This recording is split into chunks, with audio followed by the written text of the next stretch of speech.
You are watching the multi-awarded Radio Bandido TV on Channel 224 Sky Cable and TV Plus boxes. Simulcast on DZRJ 8:10 a.m. Informing, advising, and entertaining the Filipinos and OFWs around the world. Streaming live on www.facebook.com/DZRJ 8:10 a.m. or on YouTube, channel DZRJ 8:10 a.m. Radio Bandido.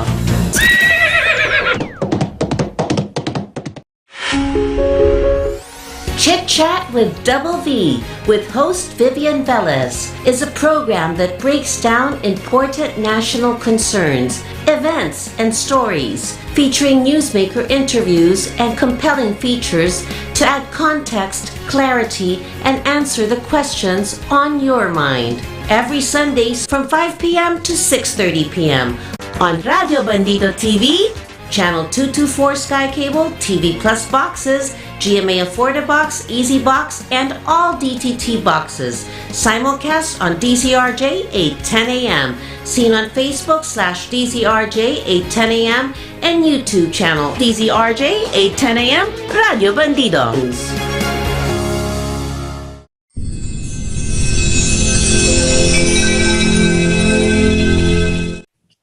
Okay, good Sunday afternoon, everyone. And this is Vivian Velez once again, live on air for Chit Chat with Double V, DZRJ 8:10 a.m. Teleradio. Well, it's a good Sunday. It's not raining much, but we're here. It's going to be a warm Sunday for all of us. This is our fourth week with our serious topic, addiction awareness and prevention. And this will be our final episode. But this afternoon, let me introduce our special guest to give some insight, or some critical information on what we need to know when it comes to rehabilitations. And marami tayong gustong malaman at alamin natin kung ano talaga ang mga nangyayari when it comes to rehabilitations and what are the process. Let me introduce the General Manager of Safe Haven Recovery Village. Nakausap natin dyan si yung kanilang presidente, si Ronnie De Los Santos. And of course, the Director of Battle Against Ignorance Foundation, yung BAI. And let me introduce Emmanuel Llanos. Hi, Eman. Hi po, Ma'am Vivian, and sa lahat ng mga nakinig sa atin ngayon. Good afternoon po. Good afternoon. We always thank our guest. Alam namin kasi it's a Sunday afternoon, but I heard from, alam ko, even on a Sunday, you still go to Safe Haven. Yes po. Yung off ko Saturday, but times pumupunta din ako kasi for now marami tayong patients, then mga families na nag-inquire. So halos every day. But thank God nakarating on time. Thank you, Eman. Ang Safe Haven is located in Cebu, no? Yes po, ma'am. In Cebu. Okay, well, before we start and find out about more on Safe Haven at saka yung BAI, may we know your story, your life story before. How were you able to be involved in Safe Haven? Okay, I was once addicted to shabu, tsaka sa gambling, at tsaka may karanasan din ako po sa alcohol. I never grew up dreaming of becoming an addict. I always wanted to become a pilot or a basketball player. But nung nag-college ako, sabi daw nila, pag mag-try ka ng mga drugs, gagaling yung pagiging basketball player mo. Wow. So akala ko pag mag-drugs, gagaling yung buhay ko, yung basketball life ko. But iba yung nangyari. Nalulong po ako sa bisyo, and pati pag-eskwela ko, pag-aaral ko, nasira.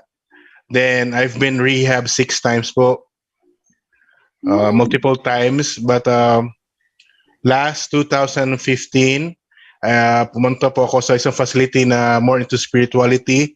at saka yung program nila, 12 Steps program. Then 2017, I heard about Pastor Bong, si Sir De Los Santos. Kasi yung program ng Safe Haven is more about understanding and non-judgmental. I've been to different rehabs na judgmental. Yung tingin nila sa amin para mga wala na ano sa community, parang wala na kinabukasan, so we were punished. But sa Safe Haven po, sa mga facility na more to spirituality, doon ko na-realize na I still have hope kasi I was loved and understood. Pag nag-drugs ka kasi, people will really judge you ba? Yes. So that's how it started. Oo, because yun nga dun sa pag-uusap namin, for the last, of course, we started with Lito, Gruet. And ang napag-usapan nga dun, it really takes over your life. I mean, drugs is not really just a pastime, di ba? Parang, I mean, it takes over everything. Yun din ang nangyari sa'yo, no? And I guess, especially because it's shabu, di ba?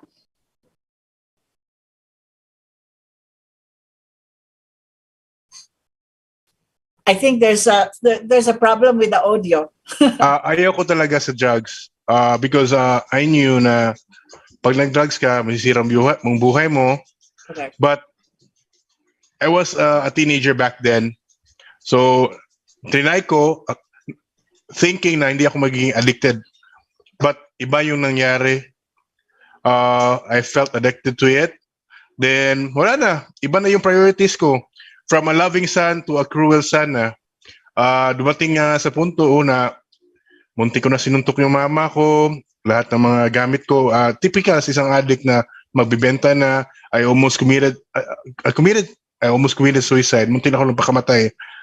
Buti na lang walang bullet yung baril. Mga things like that I did because I was really living a miserable life dahil sa drugs po, ma'am. And all my friends, all my batchmates are doing good in life na, but ako, parang nawala talaga sa landas. 18 years of suffering. And I thought I would never change until someone accepted me, loved me for who I am, understood me, recovering addict then. And that's how I realized that I still have hope. So that is why right now I am almost 7 years clean and sober. Wala ng drugs, wala ng alcohol, wala ng gambling. I never thought na hindi ko kaya yan maiwasan because 18 years. And people tagged me as hopeless. Hopeless na yan? Huwag kayong maniwala dyan. Ilang days lang yung magbabago. Hindi yan magbabago. Buti na lang makulong yan o mamatay. Even some of my relatives would say that one. But I am not a bad person. I know that I am not a bad person. But God saved me. God saved me to help others live. And that's why right now, nandito ako to hopefully to inspire kasi marami pa tayong mga kapatid na nawawala sa landas dahil sa drugs. Yes. That's why we're doing this. It's an advocacy of mine also because, we have may mga family members ka rin na mga relatives and friends and very good person. And all of a sudden, characters changes because of the addiction that they have, and parang hindi na sila yon, yung kakilala mo, but it's all because of drugs. But yun ang kaya natin ginagawa rin tong advocacy because I'm sure meron dyan na mga nakikinig din sa atin or a parent, or a friend or even a relative na nakikinig na talaga may pag-asa pa. And yung mga naging guest nga natin, and si Lito nga din, he was 20 plus years din yata siya, with addiction. And like you're also with how many years? 16? 18 years of addiction. Years. 18 years, and you are here now to tell and share your story with us, and not only that, not only being a passive for this yung nangyayari sa rehab mo, but you are actively talagang participating, in helping out people. Now, ang gusto ko kasing malaman kung paano ba yung process, because I'm sure yung mga nakikinig din sa atin, gusto rin nilang malaman kung paano ba yung proseso. How were you able to, as sinabi mo nga kanina, na meron talagang nagtulak sa'yo para talagang to go on a rehab? Is this a person? Okay. Okay. Family ko, mama ko. Oh, okay. Okay. Forgive me if I tend to become emotional, ha? Because even though I've been talking about my life for 7 years na, still, yung ginawa ng mama ko sa akin, saka yung asawa ko, something that is very special to me. Yes. Because pati yung mga kapatid ko, if they can hear me now, it's okay because we're okay naman ngayon. Parang wala na silang sa akin hope ba. But 7 years ago, the night before my birthday, my mom called a rehab facility na not the usual rehab na kilala niya because 6 times nga ako na rehab eh. So, pina-rehab ako 2015 and nilagay ako doon sa rehab na yun. And then every time my mom visited, syempre that time mga almost 70 years old na siya. Hindi ko mano sa sarili ko, my mom is so old but still visiting me. And nilagay pa ako sa facility na very much welcoming, loving, and maganda yung treatment sa akin. And then si mama ko would visit me every once in a while. At that age, I was 35 already. Ba, doon ako na-touch ba? Pati yung mga tao doon, mga recovery coach ko, hindi usual, hindi mga military, hindi mga police, like mga recovery counselors who would listen to me, understand me. And that's where it started. And sabi ko na dininig ni Panginoon ng Diyos yung prayers ko. And that where it started. And mahal pa pala ako ng mama ko, mahal pa pala ako ng mga kapatid ko. Kasi nalaman ko kasi kahit hindi sila bumibisita, they are paying for the rehab. And the people around here loves me. So I think God loves me. Hindi pa ako namatay kasi may reason. And doon, that's where I started to realize na I still have chance and hope. So akala ko mga 6 months lang, 1 year lang yung pagbabago ko kasi addiction is not easy to stop. But ngayon, umabot na ako ng 7 years. That's where it started. That's where I realized na I still have hope kasi marami pang mga tao somehow nag-trust sa akin. Yung una talaga yung mga tao sa facility. Una talaga yung mama ko, yung wife ko, tsaka yung mga tao na same like me, recovering addicts who has been on my shoe.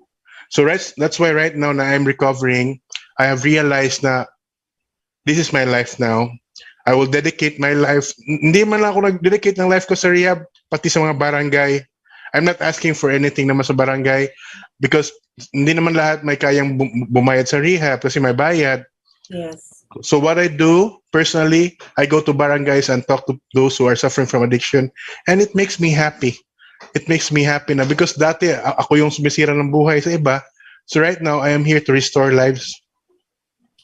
Oh, very Emmanuel, touching, no, yung mga stories ninyo because especially yung aside from recovery, that alone talagang napakalaking kumbaga success na, no, to overcome. Kasi as you were saying, 6 times, no, 6 times kang pabalik-balik sa mga rehab. So with that, kasi yung experience mo dun sa yung pabalik-balik, so meron palang mga effective na treatment at meron mga hindi effective. So depende yon sa tao, no? Depende siguro. So hindi one size fits all. Hindi siya ganon. Hindi. Hindi, no? Oo. Kasi dapat parang dapat personal nakalimutan ko yung term, but hindi lahat ng program applies to all. Individualized is the word. Ang nangyari kasi sa mga previous rehabs, pagdating mo sa rehab, iban, sunto agad, punish agad, because they think that you're like that.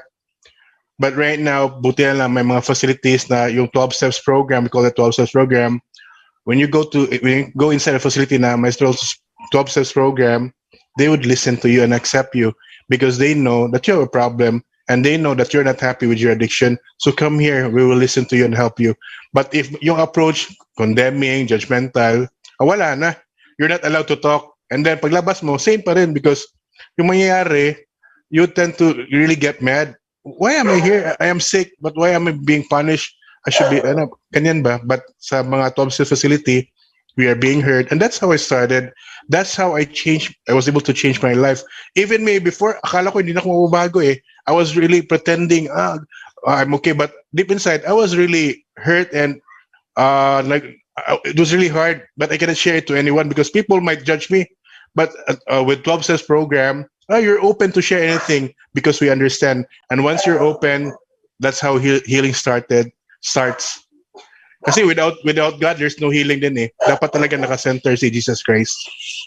So like, really spiritual talagang kakabit yun eh, no? Talagang we turn to God, especially okay, meron lang mahaba itong ating pag-uusapan, we have more gusto muna nating pag-usapan ito, kaya lang I think we have a flash news na papasok. So Eman, just hold on, papasukin po natin muna yung ating flash news.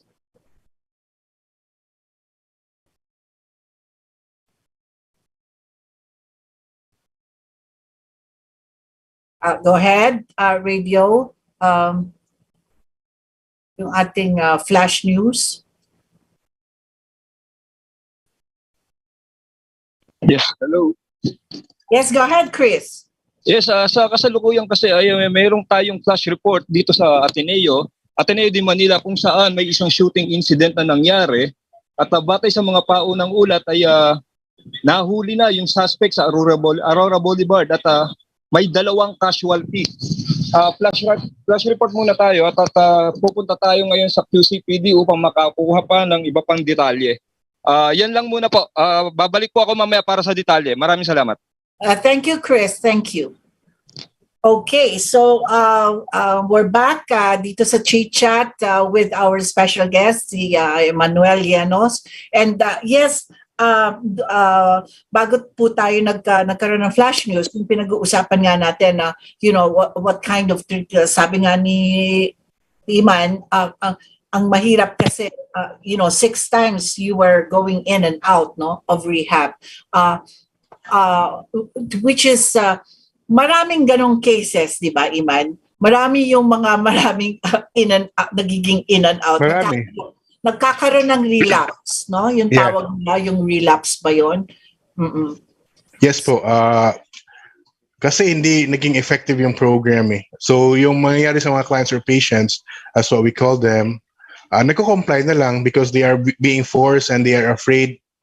And if fake na sa umpisa yung pag-change nila, kahit 1 year pa yan or 2 years sa rehab, paglabas yan, sure lang relapse.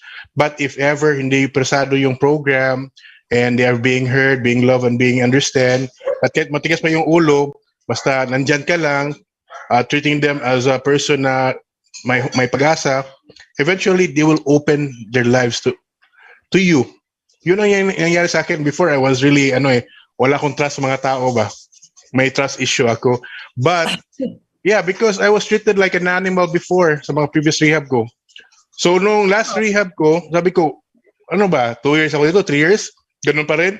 You will hurt me, punish me, wala problema yan. I will still finish the program. Paglabas ko, ganun pa rin.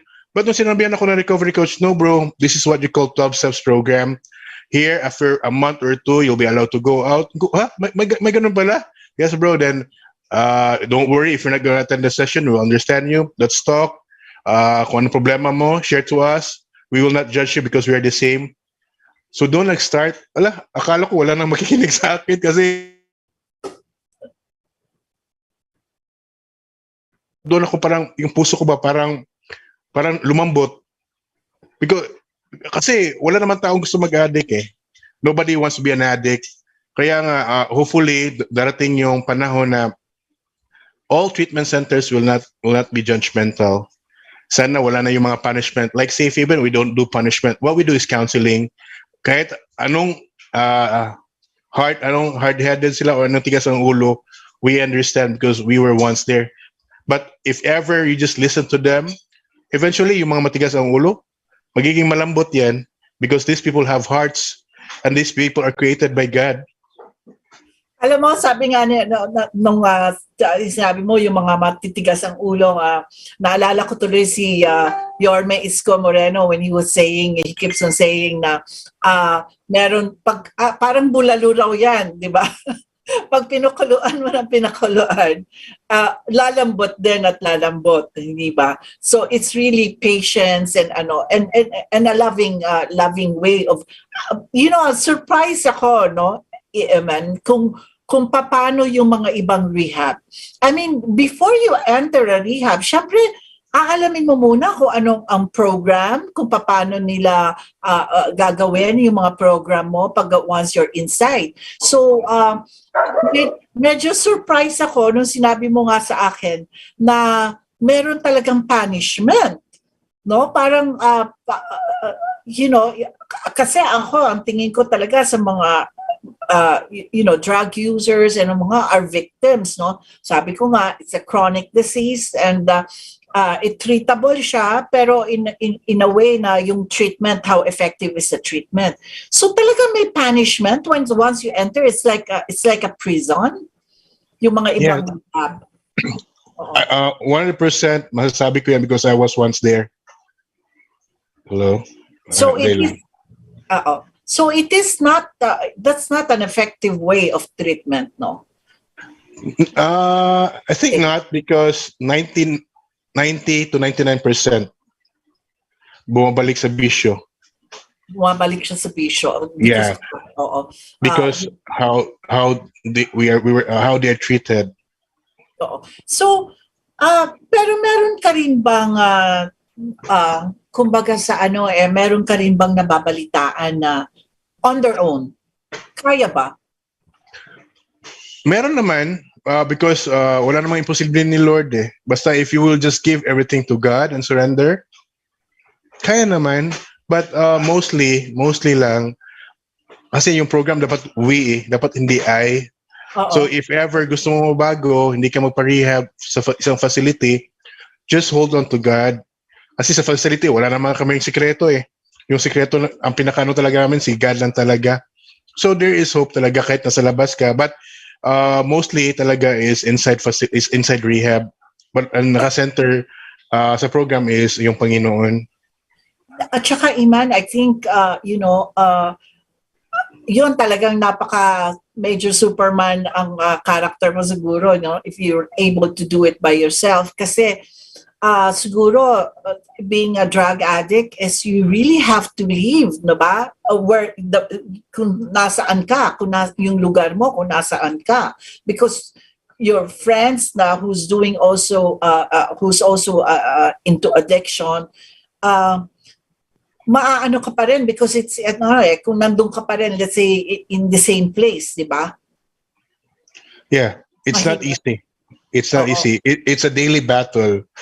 But if you really have the desire, especially if umabot ka na sa rock bottom, nung walang-wala ka na talaga, doon mo realize na I have to change because if I don't change, I'm gonna be like this forever. But some people, kasi marami pang nagmamahal, so hindi pa sila umabot sa punto na, okay pa ako kasi every time I go down, someone will save me. Yung yung situation like helping the family member na nag-drug sometimes is not good kasi it's enabling. So sometimes they have to really suffer for them to realize. But let's pray na hindi umabot sa punto na mamamatay sila or makulong. Umabot na sa punto na wala na silang makain, wala na masirhan.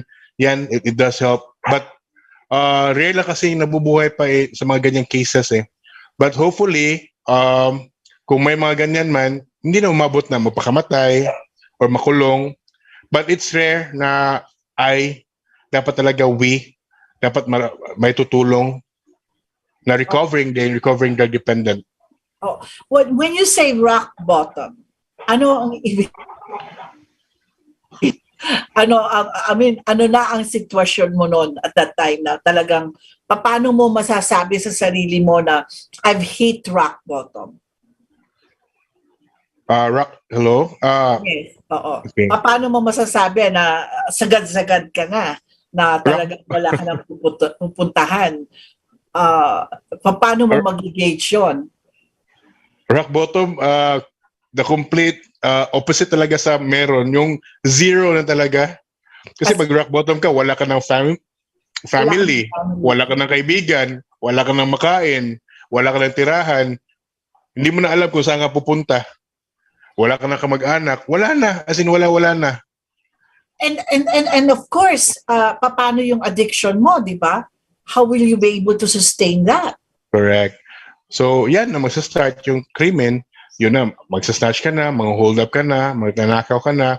So, that's rock bottom na.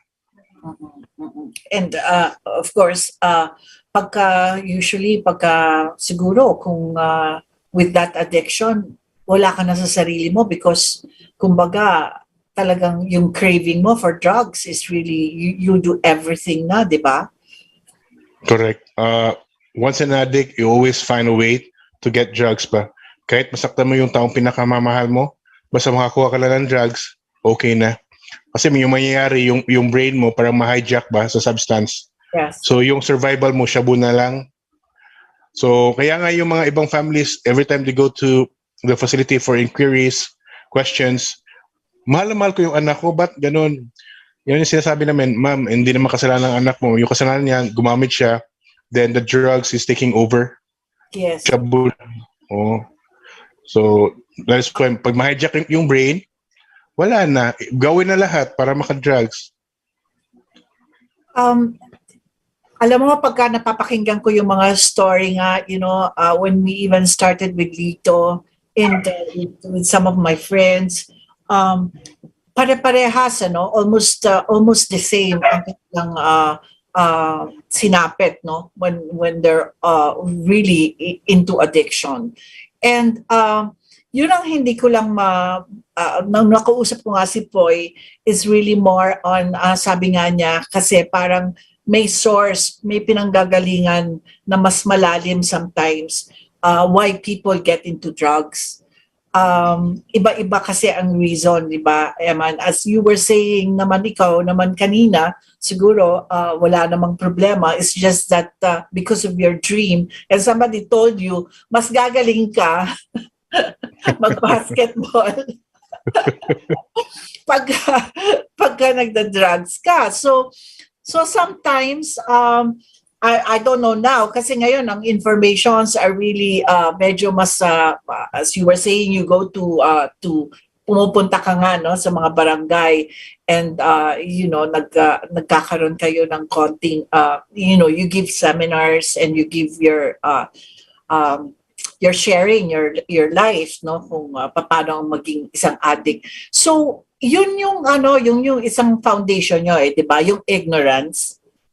Yes, yung battle against ignorance headed by Lito Gruet, malaking tulong talaga yung foundation, no, kahit bago pa, because eventually yung mga street dweller, especially those suffering from addiction, yun talaga yung mission namin, yun ang mission talaga nag-start ni Pastor Bong Ronnie de los Santos.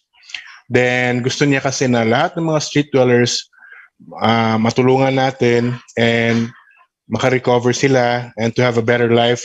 And so far right now, I can say na mga 20 na yata yung mga street dwellers na tutulungan natin. Yung iba, not that well pa, but like half of them, they are independent na, nag-work na sa facility.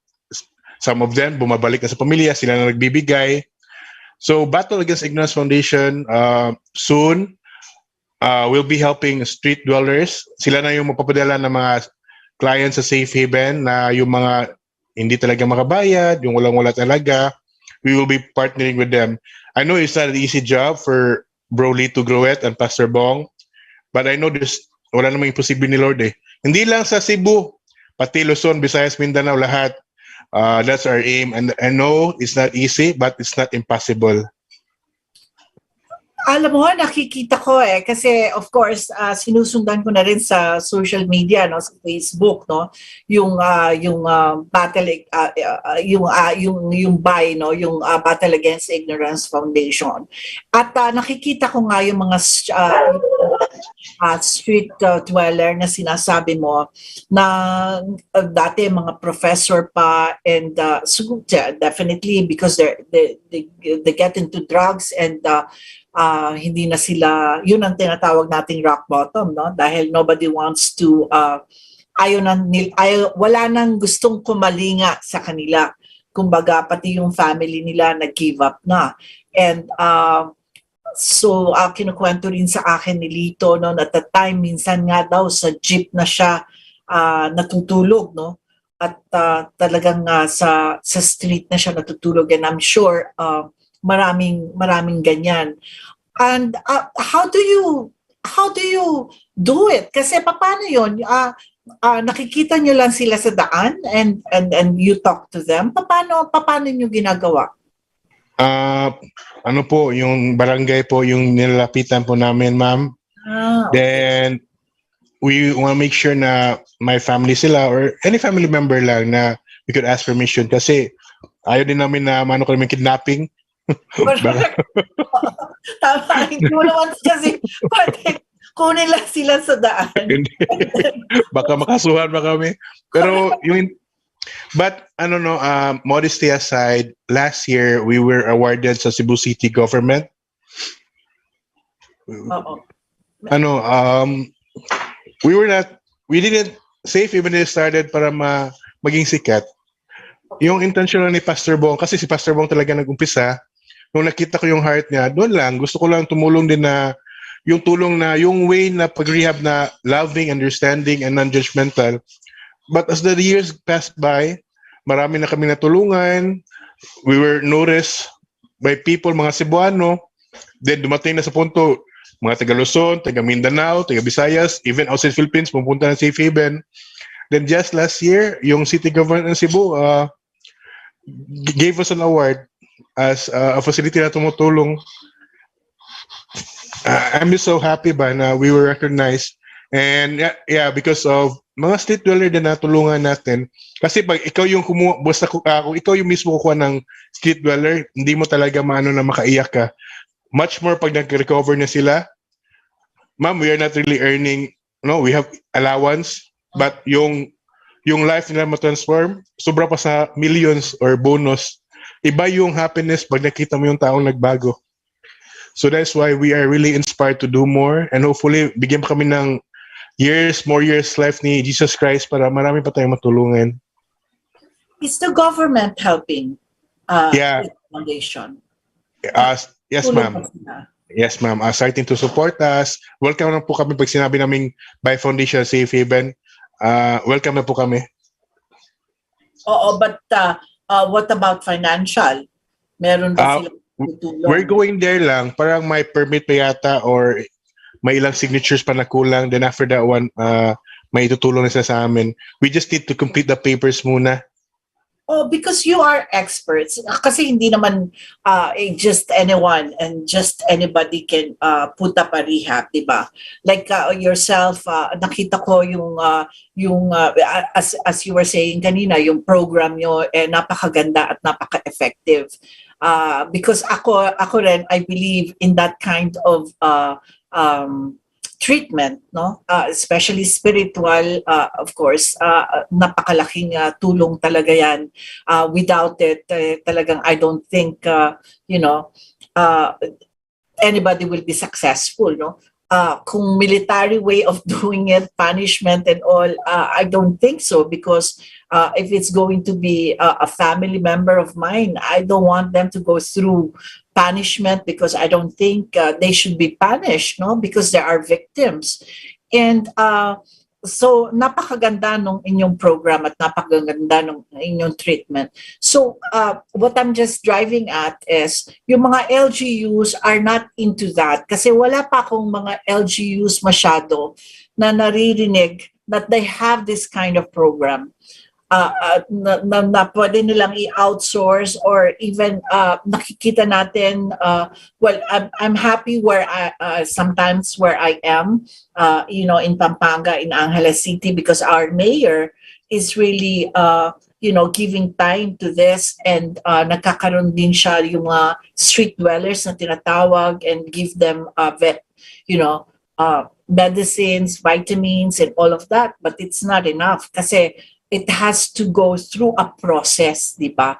So, kaya ko tinatanong yon dahil I hope all the local governments will see this and parang magkaroon kayo ng coordination, ano? So, nandun na ba kayo? Meron na bang ganyan sa Cebu?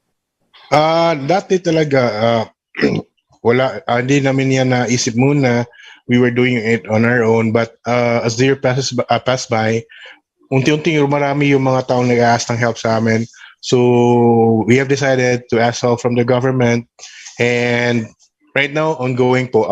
Yes, they are helping us, they are supporting us, and may tinatawag dito na COSAP, Cebu City Office for Substance Abuse Prevention. They are helping us as well. Oh, because as you were saying kanina, hindi naman siya hindi libre dahil merong cost, di ba? Merong pagkakagastusan, no? Lalo na yung the space where they have to, yung sabi nga ni Pastor Ronnie, parang nga daw siyang resort kasi kahit pa paano may basketball, may tennis court and all of that, no? May swimming. Which is nice because hindi siya parang yung rehab na talagang with punishment. Ito parang talagang inaalagaan ka. So meron siyang cost. Kaya nga nung sabi ko nga kay Lito noon, how do you because it's good, it's a foundation and with a safe haven of course as a recovery. Tapos meron pa ako narinig na yung plano yata ni Pastor Ronnie that also parang home for the aged ba or something like that, or meron bang ganon? Oo. Yes po, home for the aged. Oo, kasi marami rin naman tayong mga what we call it na napapabayaan, no? Pagdating dyan dahil alam naman natin yung ating system, yung ating social security system, I don't think na makakabuhay pagkatapos mo mag-retire wala ka nang aasahan pagka hindi ka nagtatrabaho. Yan pa ang isa sa mga nagiging problema, and it is so nice that Safe Haven is even thinking about this. So yung ating Battle Against Ignorance Foundation, it is paano ba ito? Is it may conduit or partnership with Safe Haven? Paano siya? It's a separate entity, di ba? Yes po, yes po. But parang may internal man na agreement na if ever may gusto silang tulungan, then for example lang din pag may nakuha kami street dweller and Buy Foundation would like to help, lalapitan na namin sila, then sila na po bahala. But as of now, wala pa po silang funds. But if ever soon, yun din talaga yung nila, yung mission.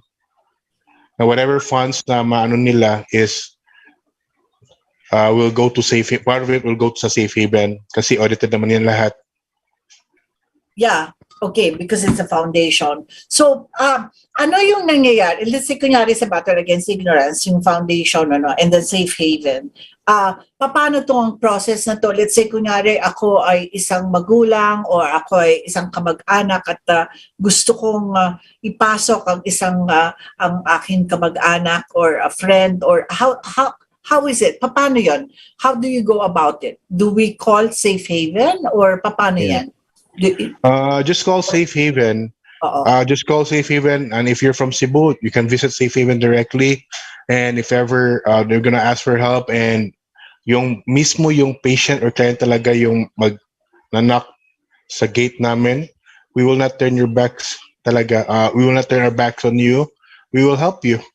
If ever walang-wala talaga, we will still help you.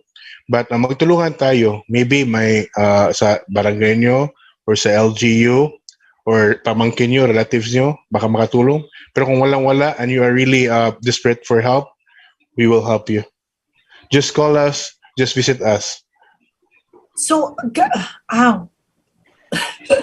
this is really nice, no? So, ibig mong sabihin, kasi nga, they're saying maraming mga ayaw na rin magparehab or ayaw makialam sa isang family member because it will cost money for them. So, ang ibig nyo sabihin, with Safe Haven, somehow, you don't turn your back on anyone who wants help. Yeah, as long, kasi yung iba naman, they're done with force eh. And if ever with force and wala pa, hindi pa willing yung family magtulong sa kanila, yung sasabihin lang, uy, may family member ako doon na addict na talaga, wild na, pwede ba kunin nyo doon? And then sila parang ayaw lang, parang sinasabi lang, not willing din. We can't. But if ever mismo yung tao yung pupunta sa Safe Haven and would really beg because he wants to change his life, we will not turn our backs. And meron namang iba dyan na who can pay. Yeah, we will rescue them. And we will rescue them, and then yung rescue naman, may bayad naman doon. Kasi socialize eh. Whatever income na receive ang Safe Haven sa mga taong may kaya bumayad, we will share it to those na walang kayang bumayad. Because dati, si Pastor Bong lang lahat eh, noong mga first year namin. Then sabi niya, baka maraming mag-donate lang, but walang nangyaring mga donation eh. So naubos yung pera niya. But right now, because yung program, yung Safe Haven somehow effective, marami ng mga may kaya na paparehab sa mga loved ones nila. So yun, nabalas na namin. Yung mga walang kaya, yung mga may kayang bumabayad, doon namin binibigay din sa mga wala para balance yung mga pagkain nila, yung mga gamot nila. We are also finding sponsors sa mga gamot para yung mga walang bayad din, ibibigay namin for free. Kasi medical, yung mga psychotic meds is not cheap. But si Lord talaga, we are really blessed kasi may mga taong tumutulong din sa amin. So, is the foundation open for like sponsoring? Meaning, meron silang katulad noon in a website, no? Usually nakikita ko yan sa America, no, or in Europe na they're open for sponsoring. Like for instance, merong itong foundation na ito, mag-open sila for they will sponsor a drug addict that wants to have a rehab. Meron kayong ganyan? Meron ganyan po. If ever may gusto mag-sponsor, they can ask by foundation a person like this person, so alam mo, naka-monitor ka kung anong kanyang progress, you know, through the rehabilitation. Parang gano'n, parang you adapt. Yes, you adapt an addict or something for a rehab. Meron ding mga ganyan.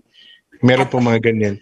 Actually, yung By Foundation, they are working on it. Honestly speaking, kasi yung By Foundation, now na si Bro Lito na yung naging director, parang sineseryoso na talaga ba? Yung mga papers, mga process. So basically, ngayon, ang nangyayari, dumidiretso sa Safe Haven. But eventually, if ever ma-okay na yung foundation, what will happen is, dadaan mo na sila sa By. Then once they're okay, then By Foundation would refer them to Safe Haven. But ikaw personally, anong ginagawa mo dito sa Safe Haven? Meaning, kasi because I want to find out. Kasi kunyari, isang rehab, how do you build trust? Meaning, pinag-uusapan nyo muna yung magiging program nyo? Yung sa mga gustong pumasok? Yes. Okay. Yung process. Halos, kasi kami na ni Pastor Bong kumakausap sa mga inquiries. So, mostly, yung mga families yung kausap namin kasi hindi naman talaga lahat gusto mag-rehab. So, what we do, we explain the program and sinasabi din namin yung mga expectations pa nandito. So, mga nakikita ko, yung gusto talaga nila sa Safe Haven kasi walang punishment and then may mga day passes, may mga privilege. Yun po, we make sure na everything is clear. And yung iba, ayaw nila kasi baka daw may mga court order. Sa Safe Haven naman walang court order. what we do is just sign a contract and a waiver plus letter asking help from us, and that's it. Pag okay na, that will be the time na we will rescue the patient. But if yung patient naman or client willing siya, then he can volunteer. But mostly kasi in denial, ayaw mag-volunteer kasi ayaw mo pa-rehab. So what we do, we pick them up, we rescue them. Okay. And when we say paano ba yung rate ng yun nga tinanong ko na rin ito dati, no, yung kung nagvo-volunteer ka, ano ba mas mataas ang rate ng success of your treatment kung nag-volunteer ka ba or na-rescue ka, or it would be the same? Parehas lang. Yeah, mostly naman sa may willingness talaga, mas malaki yung chance mabago. But it doesn't mean pag ni-rescue ka, hindi malaki yung chance. Kasi pag once papasok ka sa safe haven, eventually you will have the same program, but individualized lang yung pag-assess sa'yo. But sa nakikita ko, through the years na nakikita ko, medyo pare-pareho lang na malaki yung chance na mabago regardless if you're volunteer or not. Oo, because as you were saying, di ba, kasi at least pag nag-volunteer ka na pag-usapan ng family and you're so willing and you hit rock bottom as you are saying. Pero yung mga iba kasi that you have to rescue, so that means hindi pa buo sa kanila ang pagpasok, no? And yung mga success nung kanilang mga treatment, importante yun kasi once you go out again, it's a constant battle, di ba? It's a constant battle. Correct. It's a daily program. Walang recovered sa amin. It's recovering because daily you are recovering. Ang problema kasi sa iba, hindi sinasabi na addiction is a chronic relapsing disease. So, parang diabetes or high blood, you should have maintenance. You should have friends, positive friends. Dapat iwanan mo na yung mga friends mo na drugs. Get out from people who are toxic. Yun din makasali sa program namin. So, dapat walang kumpiyansa. Dapat everyday, you should read the program para lalas ka ng years. Pero pag sinabi mo, magiging okay na ako kasi tapos ako program after 5 years, magiging okay. No, it doesn't work that way. Dapat one day at a time. Kasi ikaw, can you give us parang an insight? Kasi 6 times kang pabalik-balik. Was it like 2 years tapos lumabas ka and then after right away, ganun ba yun? I mean, what made you go back again? Paano yung relapse, no? Nasalo pala ako ng rehab. Gusto ko na mag-relapse. I was rehab in Bikutan. My first rehab was in Bikutan, Taguig. Okay. Then after that one, sa DRAC, 2. Then sa Masbate. Then dito sa Cebu ulit, 2. So, doon pa lang sa loob, gusto ko lang mag-relapse kasi at that time, yung anger nasa puso ko eh. Then, nung lumabas ako after 10 months yata yun, or 9 months, after like a week, bumalik na ako sa bisyo kasi wala akong insights. Hindi yata yung umabot ng 2 weeks. Like a week lang yata. Then after 1 or 2 years, binalik naman ako sa rehab. 6 months uli. Then after a day lang, relapse na naman. Then bumalik naman ako after a month, pinick up naman ako. Then after like 2 weeks yata yun, balik na naman.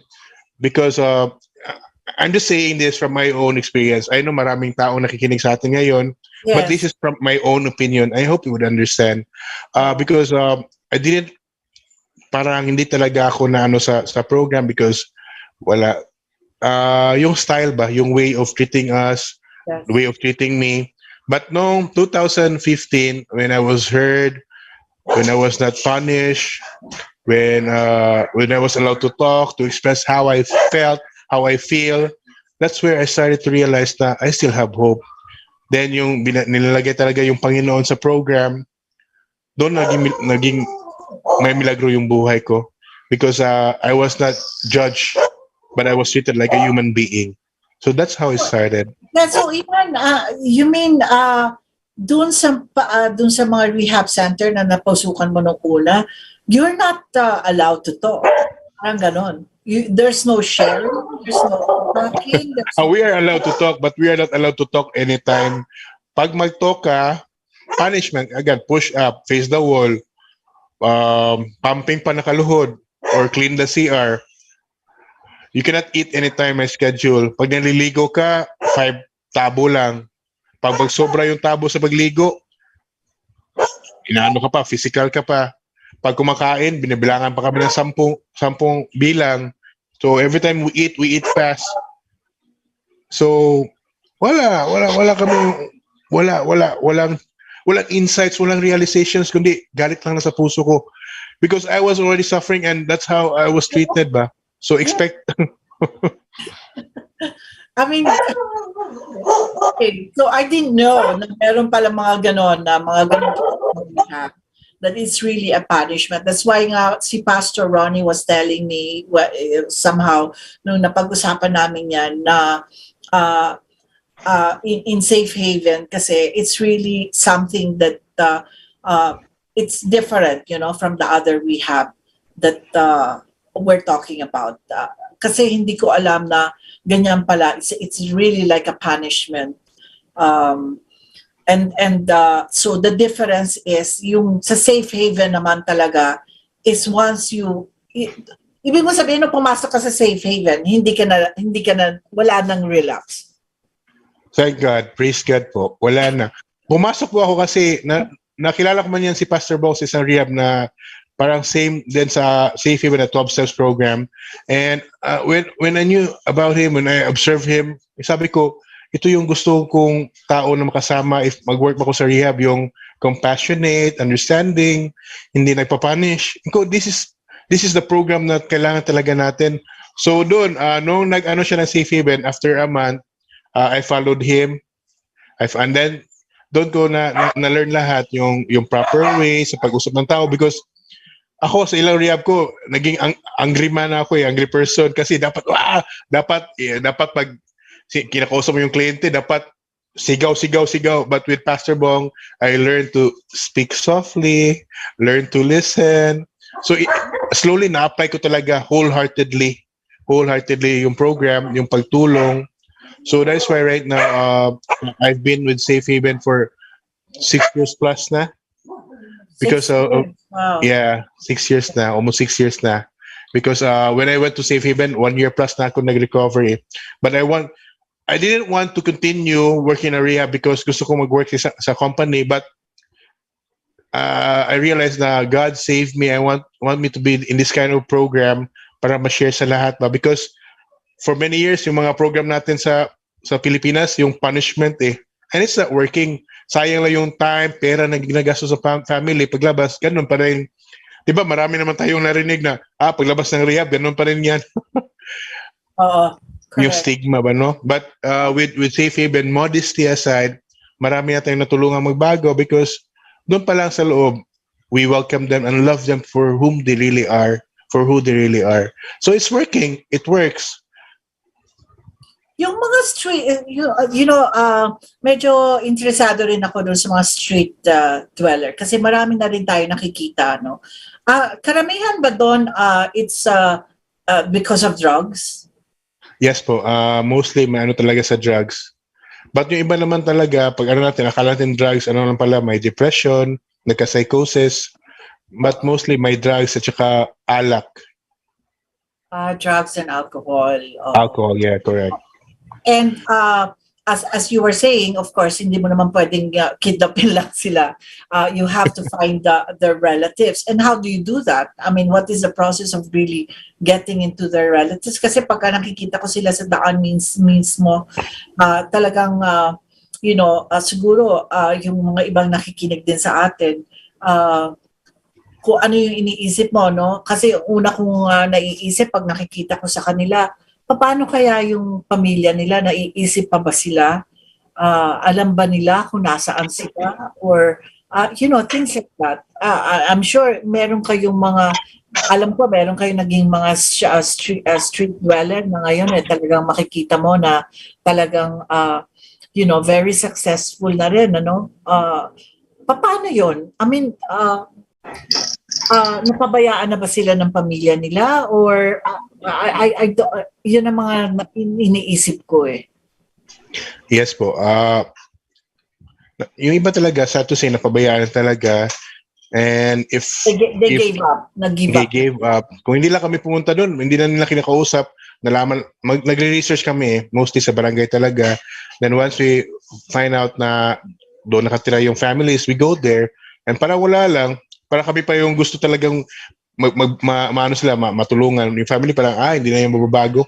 But what we do is we do counseling, we make them understand, and if they would just allow us to help them, then ganun. So yun, yung iba parang napipersa pa, sige, tulungan, we will help you lang, assist you lang para matulungan yung kapatid ko or anak ko. Then once nakapasok na sa facility, hindi na bumibisita yung family. So paminsan-minsan, yung family ang kailangan i-rehab kasi very judgmental. But not all, yung sa mga ganyang cases ba. But so far naman, sa mga street dwellers namin, parang dalawa lang yatang hindi pa nabibisita ng palagi. But mostly naman, their lives are really okay. Their relationship with their families are okay na. But itong dalawa, parang paminsan-minsan lang dinadalaw. So, yun din ang challenge naman, struggle. But at least man lang, we are happy na may progress. Okay. It's so sad, no? Kasi naman sa ating society, minsan talaga meron mga gano'n na talagang sa family rin, parang ang hirap na rin to put, I don't know, siguro kung yung hope, no, of them recovering and kung ano yung maitutulong nila. Siguro may kanya-kanyang problema rin, di ba?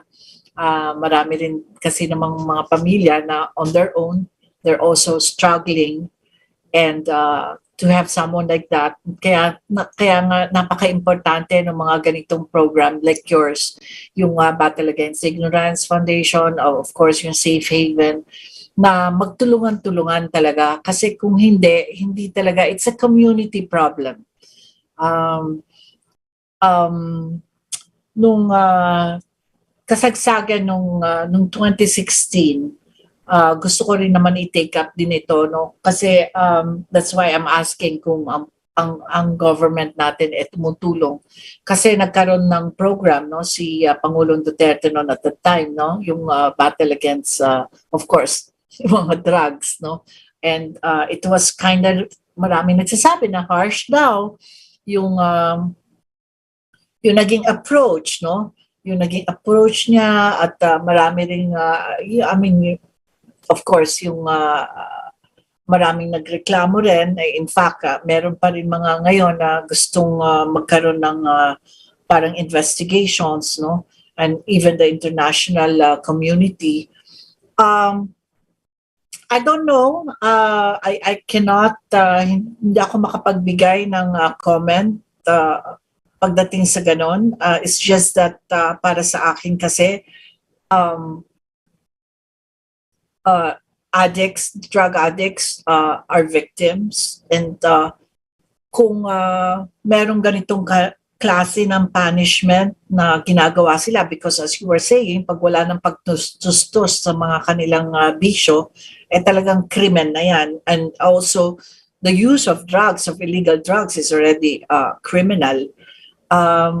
But nakukulangan ako dun sa rehabilitation. Kasi alam ko maraming, at that time, maraming natakot ng mga drug addicts, no? But tama yan, Iman, di ba? Yung nagkaroon ng maraming, natatandaan mo yon, nasa Safe Haven ka na ba noon? Nung nagkaroon ng bago pa ako bago ka pa noon. Yeah. Bago ka pa noon, 2015, you were saying, no ba? Yeah. Pasok almost 6 years na yata. 17. Going 6 years na ako sa Safe Haven. But doon ako nag-start sa isang rehab sa farm sa Minganilla na 12 steps. Then after that one, I went to Safe Haven. Okay, so nung pumasok si Pangulong Duterte, nasa rehab ka na. nasa rehab na ako. Oo. Yeah. So, ano sa palagay mo? I mean, well, of course, anong iniisip mo no at that time no nagkakaroon ng ganung massive crackdown kasi parang naging crackdown yun di ba? Yeah, Marami rin mga namatay, no? Kasi paano yung tokhang? Tokhang ang tawag nila doon, hindi ba?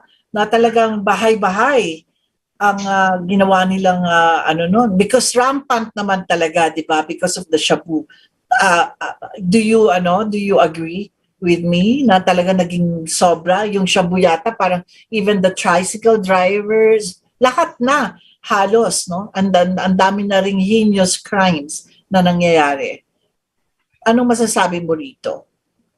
Ano ko doon, mixed emotions. But mostly I was sad and hurt then because in my, sa akin lang, because I've been there yung parang masaktan ka, na-judge ka, and I know na pag mas malala pa yung mangyayari, ano lang mangyayari sa mga families nila, maraming taong masasaktan. Instead of doing that to them, why don't we just help them, ilagay sa rehab or mga facilities. So when that was happening, I was also scared for many, which nangyari din kasi yung iba inosente namatay sila, namatayan, and eventually parang naging worse pa. Ano ba nangyari? Hindi naman na-stop kasi iba nagrebelde. Ganun pala yung, they can always do what they want. Drugs, pag ginusto mo yan, they can always find a way ba. But yan, nagrebelde, marami ding mga buhay na innocent na namatay. So it was really sad, but I am hoping someday na yung program sa government would change into somehow yung wala na mga ganun. Loving way. Kasi yun lang talaga yung sekreto I've been to rehab since 1998. Ano na ngayon, 2022? I've been there. So 6 times is not a joke. I know na if you're gonna love an addict, have more patience and understanding. Wala naman taong gusto maging addict Wala naman taong perpekto. Lahat naman tayo may kasalanan. If ikaw ba pinatay, do you think may chance ka or given a chance na no, I'm sorry. If ikaw ba pinatay, kahit may kasalanan ka like me, if pinatay ba ako, makikita ba nila na magiging ako ngayon?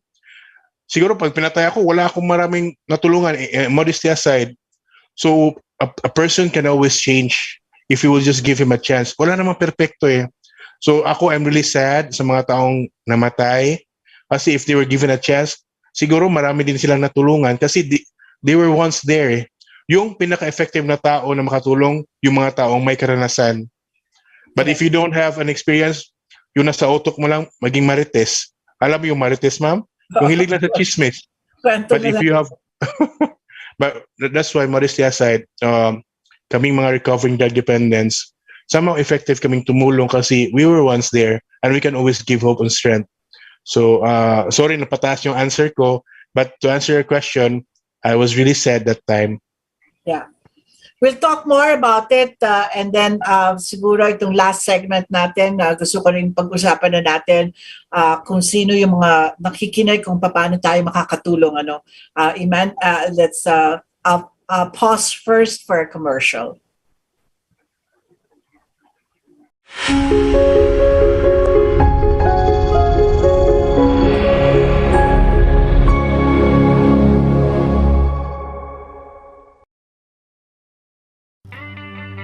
The Observer Pusong Minero is a radio program that tackles political, current events, consumerism, and environment issues. It also tackles news and issues on responsible mining, its contribution to our country and communities in terms of social, health, and environment. The Observer Pusong Minero, hosted by Felix Tambongco, every Saturday from 6 a.m. to 8 a.m. on Radio Bandido TV, Channel 224 Sky Cable, TV Plus boxes, free-to-air Channel 29, Facebook.com/DZRJ 8:10 a.m. and on YouTube, DZRJ 8:10 a.m. Radio Bandido. The mystical, the magical, and the occult, made easy by G and Marge Santos on Mystical Buffet, aired every Saturday from 9 p.m. to 11 p.m.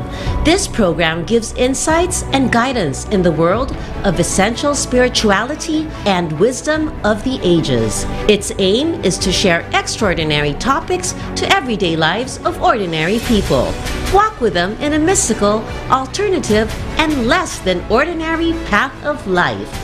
Watch them every Saturday on Radio Bandido TV, Channel 224 Sky Cable, TV Plus boxes, digital free-to-air Channel 29, Facebook.com/DZRJ 8:10 a.m. and YouTube channel DZRJ 8:10 a.m. Radio Bandido.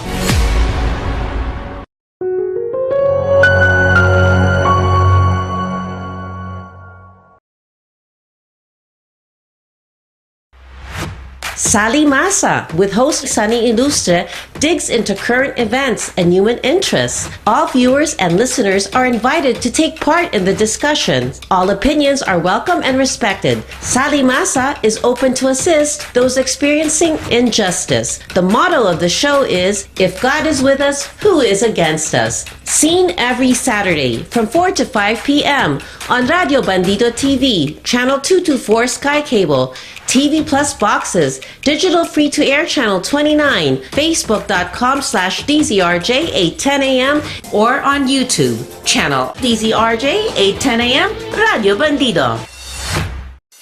Serbisyo publiko ba ang hanap mo? Programang tutulong at aalalay sa iyo. Tuwing linggo, Carmen Ignacio, Mark Anthony Ignacio, Miss Teresita Amansek, Malasaki Kapwa. 2 oras ng aksyon, ng tulong, ng puso. Malasakit Kapwa. 1:00 hanggang 3:00 ng hapon. Malasakit Kapwa. Mapapanood at mapakikinggan sa DZRJ 8:10 a.m. sa Radyo Bandido TV, TV Plus boxes, Sky Cable Channel 224, Digital Free-to-Air Channel 29, Facebook.com/DZRJ 8:10 a.m. at sa YouTube channel DZRJ 8:10 a.m. Radio Bandido. Malasakit Kapwa.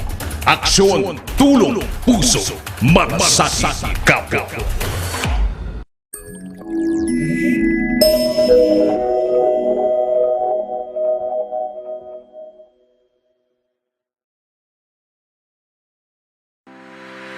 Good News Pilipinas with host Francis de Guzman is advocacy in action, which brings to you exclusives to enhance life's values that really matter.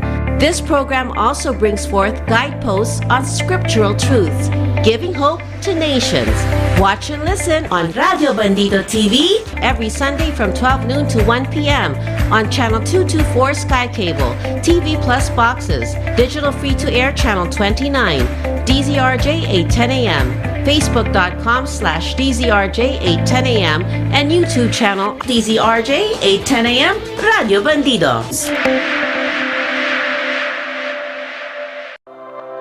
Revolutions Per Minute with host Marilyn Craig and guest co-host future Dr. Zoe will revolutionize your life.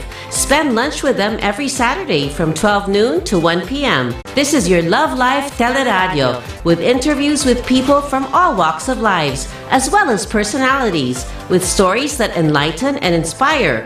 So catch RPM on Radio Bandido TV, Channel 224 Sky Cable, TV Plus boxes, free-to-air Channel 29, DZRJ 8:10 a.m., Facebook.com/DZRJ 8:10 a.m., and YouTube channel DZRJ 8:10 a.m. Radio Bandido.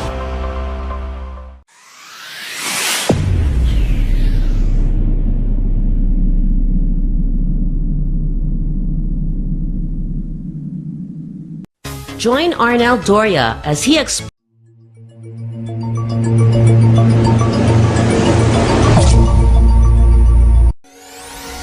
Chat with Double V with host Vivian Velez is a program that breaks down important national concerns, events, and stories, featuring newsmaker interviews and compelling features to add context, clarity, and answer the questions on your mind. Every Sundays from 5 p.m. to 6:30 p.m. on Radio Bandito TV, Channel 224 Sky Cable, TV Plus boxes, GMA Affordabox, Easy Box, and all DTT boxes. Simulcast on DZRJ 8:10 a.m. Seen on Facebook /DZRJ 8:10 a.m. and YouTube channel DZRJ 8:10 a.m. Radio Bandido. Okay. We are back with our ambassador for change, yung ating special guest we're with Manuel Lienos with Safe Haven. Iman yung pinag-uusapan natin kanina, no? Because I think it's very important that somehow yung naging program dati ni Pangulong Duterte, we wanted it because alam naman natin na napakalaki na ng problema natin dito sa bansa, and I'm sure you're one of the victim.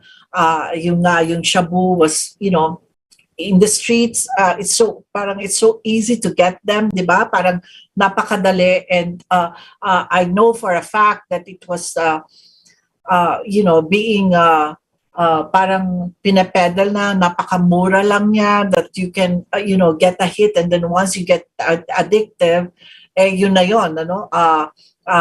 So at the time, sinasabi natin na the government has to do something about it, to have a crackdown, but masasabi naman natin kasi I don't have any comment on what yung mga sinasabi din natin. Syempre masakit yun, masakit din sa pamilya na marami rin sigurong naging biktima, na naging victim ng karahasan, no? yung Tagalog na, dahil pero hindi naman sila talaga dapat, no, na naging ganon.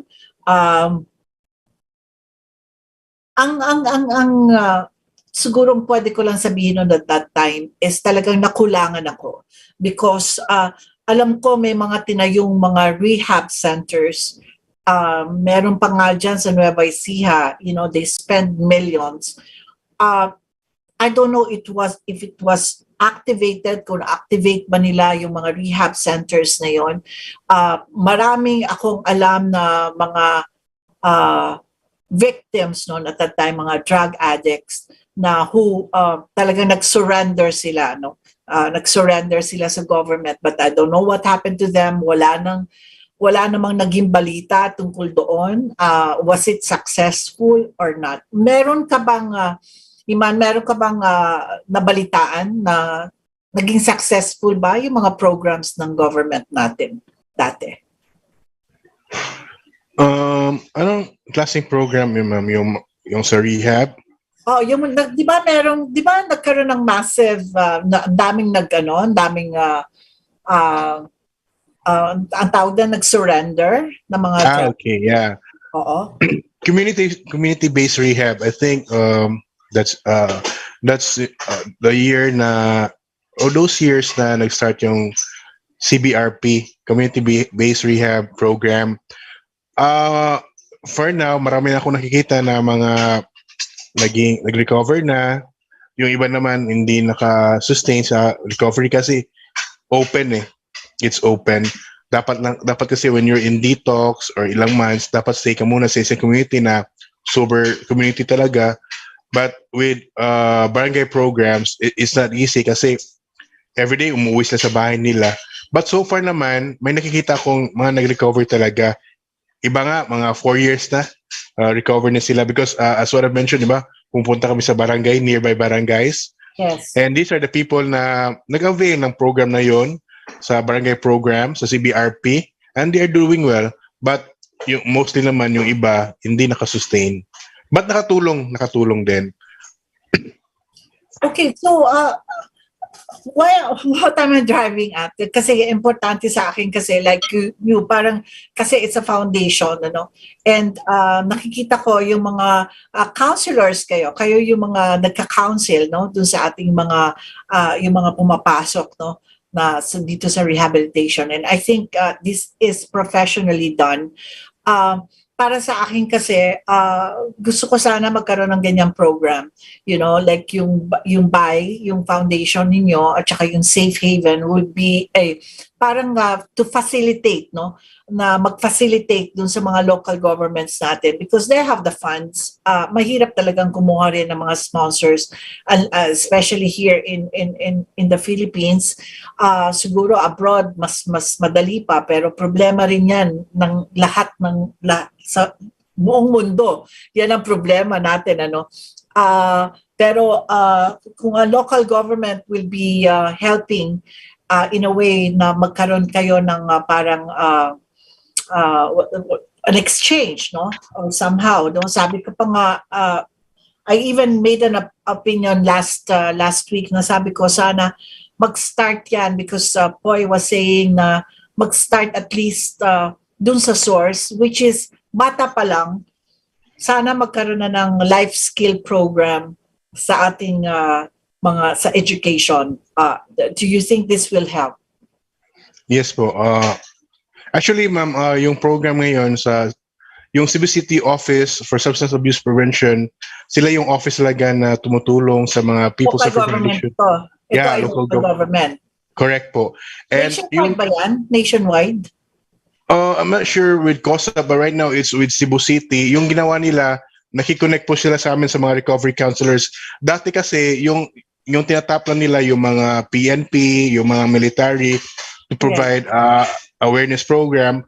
But right now, what we do is that they tap on us. So as recovery coaches, recovery counselors, we do daily programs with the surrenderies.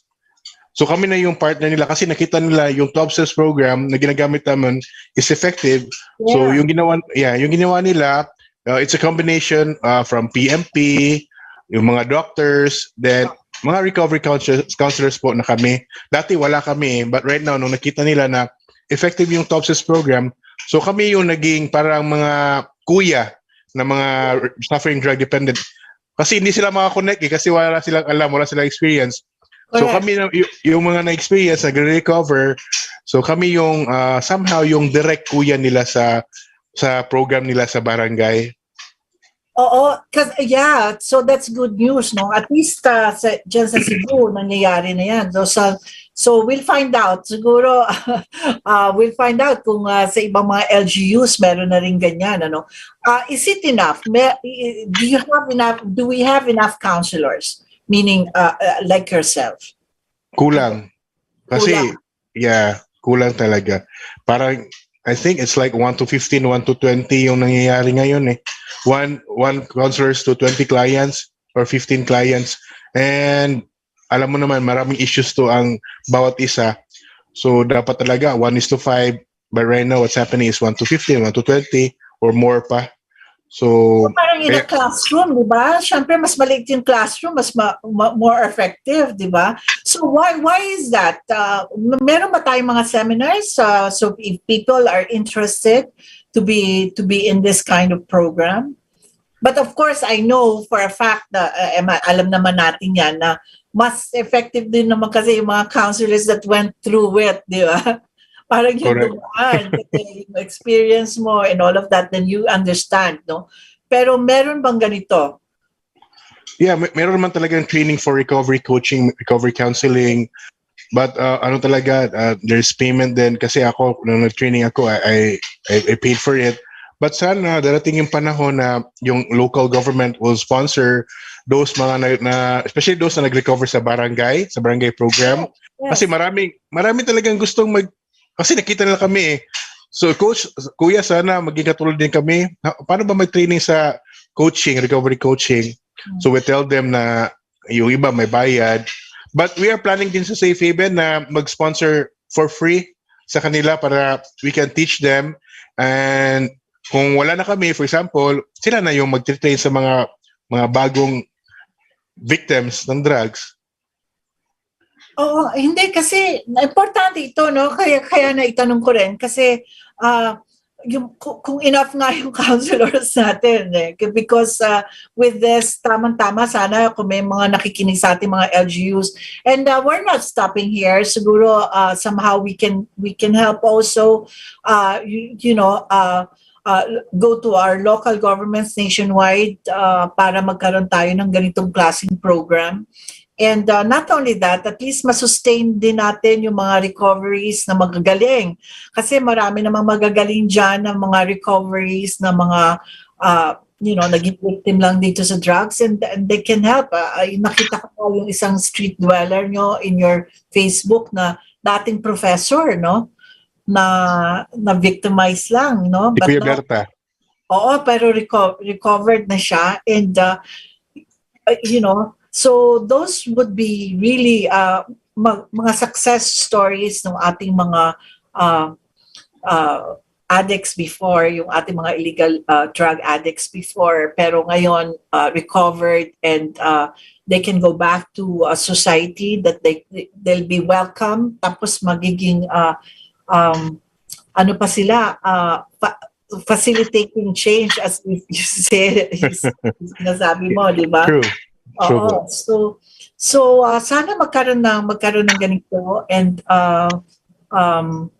yung sa inyong foundation, meron ka pang gustong ibahagi sa atin, Iman, when it comes to your foundations and Safe Haven. Ating appeal sa ating mga nakikinig. Okay. Sa akin lang, if ever you have a family member or kilala na may bisyo, sana hindi umabot sa punto na husgaan nyo, i-judge nyo. Kasi there is still hope. With Safe Haven, nakita namin through the years na if you just help these people, listen to them, understand, eventually they would change. And we cannot do it alone. As much as we really want to, no? We cannot do it alone. So sana help us pray, tulungan nyo kami para hindi lang mga suffering drug dependents or people with behavioral issues or mga street dwellers sa Cebu yung matulungan namin, pati na rin sa Luzon, Visayas, and Mindanao. And hopefully, kahit hindi kayo Safe Haven, but you'll be able to apply the program which is loving, understanding, and non-judgmental, and Christ-centered. Eventually, there will be a big change sa Pilipinas. Believe me, I was rehabbed 6 times. Ang yung mga punishment na yan, it didn't work for me. But when I was loved, understood, and people were really patient sa progress ko, eventually I saw change in my life, and now I am here, an advocate, helping other people change. There is hope. Please, huwag niyo silang husgaan, but tulungan natin silang magbago. Because these people can help other people and would make a difference sa bayan natin. Well, that is so nice, Iman. But ako naman, siguro yung aking prayer would be para dito sa ating mga local government. Kasi unang-una, yung sa community, it has to start kasi it's a whole approach of lahat talaga kasama, no?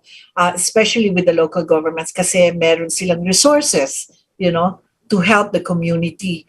Ang kailangan lang siguro would be programs kasi ako pagka nakikita ko mga street dwellers and I see, so sabi kong ganon, pagka dumadami ng mga street dwellers ganon, parang hindi akma sa ating Pilipino, no? Kasi yung ating, di ba, yung pagka-Pilipino natin, Iman, is really talagang bayanihan and talagang tumutulong, no, sa community, lalo na pag alam natin na may mga victims na ganito.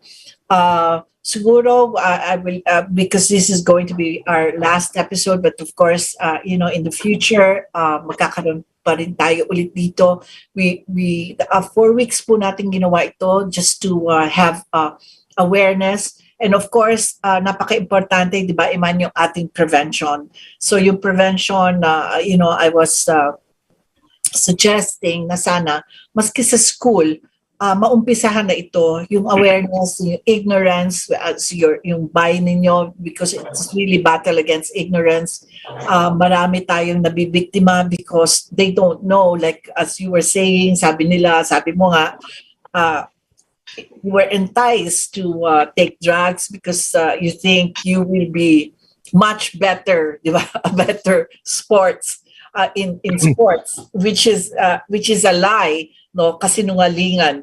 Talagang drugs will not give you anything in life. It will destroy your life.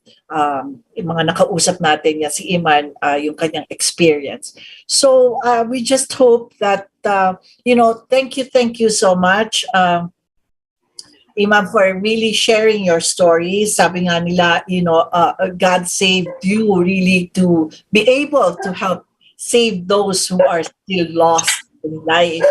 You're saying in your Facebook na talagang binuhay ka at pinagaling ka dahil somehow talagang meron ka pang mission dito sa mundo at marami kang natutulungan, and lahat siguro dyan sa mga counselors ninyo dyan sa Safe Haven, and of course to Lito, who's we want to thank Lito for facilitating, no, and introducing me to you guys na talagang hats off ako talaga sa inyo dahil because it's not easy to share your shortcomings in life, but you are here right now and really sharing your stories. And sana makipagtulungan din tayo dito sa Safe Haven, at then of course battle against ignorance. Yung foundation po nila, kailangan po nila ng tulong, at if ever there's an advocacy that you want to get into, I think this is one of the best advocacy that you can get into, kasi pwedeng maging biktima yung inyong mga anak later on. It is so easy to be a victim of illegal drugs. Tama ba to, Iman? Yeah, it's not easy to become a victim of illegal drugs kasi it will really destroy your life and the lives of the people you love. So that is why we're here, and hindi kami marami, konti lang po kaming doing this because of the stigma, but we don't care as long as we're able to help save lives. That's what truly matters. Again, Ma'am Vivian Velez, I'm really happy, no, because dati, just to be honest, crush din kita nung artista ko. I just want to say this, but I'm just being honest. But you're still pretty. Thank you so much, no? Thank you so much, and to those who are listening right now, thank you for listening. May God bless you all. And if you're in need of help, yes, sa drugs or may depression ka ba, anything, just let us know. Just message or call By Foundation or Safe Haven. We will hear you. Our ears are open and our hearts as well. God bless you talaga, Ma'am Vivian, and to everyone. Thank you so much. And yun nga, Safe Haven, Recovery, dyan po sa Cebu, yung By Battle Against Ignorance Foundation, kailangan din po nila ng tulong, at sana po kung sino man yung nakikinig at makatulong din po sila, at para marami rin po tayong, this is God's grace, God's blessing, kung makakatulong po tayo. Thank you. Pwede ba shout out?